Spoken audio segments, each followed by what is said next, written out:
Hi everybody, it's me, Mr. Page again, and I'm back to give you another online safety video. And today we're going to be looking at algorithms and digital footprints.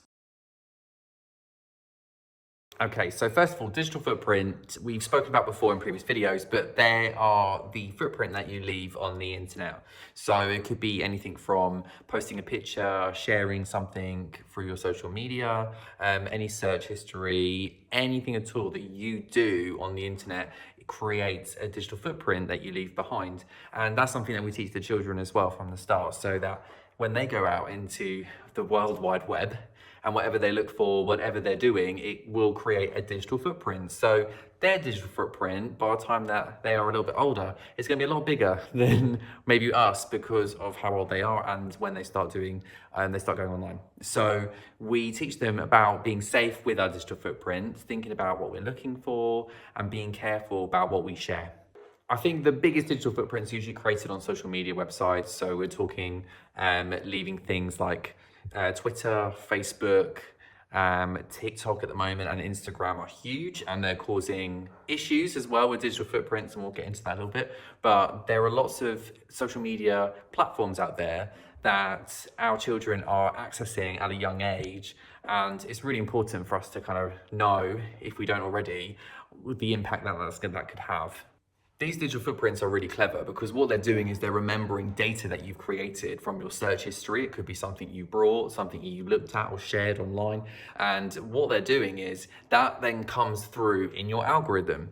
So the algorithm is created usually through platforms like on Facebook and through Twitter, usually in your ads, through stuff that they try to push at you that they think that you will personally like. So I don't know if any of you have ever brought something on Amazon and then realized, wait, hang on a second, that's what I brought on Amazon. Oh, there's something very similar to it. And it's come up as an advertisement, maybe on something else you were looking at, because your digital footprint has remembered what you've done. And now it's trying to push something out to you and tell you, maybe you could want this as well.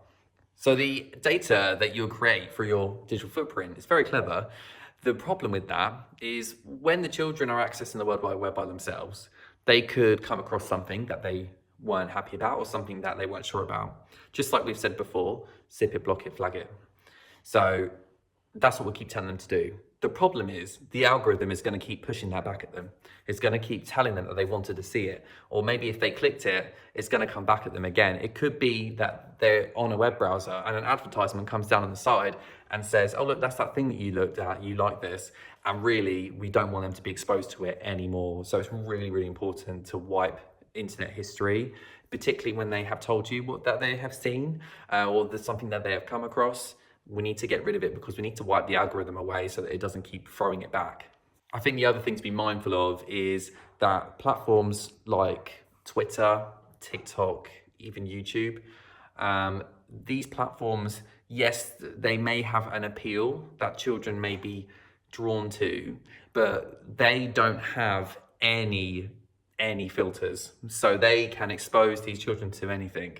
You can put parental filters, particularly on YouTube. There is a YouTube Kids, which is a lot more safer and a safer way to look, but sometimes things slip through the algorithm, and that's why we need to make sure that we teach the children to zip it, block it, and flag it to us, so we can make sure that we can then do something about it, and we can explain to them about what has just happened. But these platforms in particular on the side, they are a little bit dangerous. They have things like, they have any sort of images they can put up. There's no filtering system. They can put any picture that they want. Anyone can at all. The other thing is that some of these, particularly like TikTok, has a live function that the children may press by accident and click live, and they would have a live feed themselves or potentially see someone else's live feed. Can you see? It's just it's very dangerous.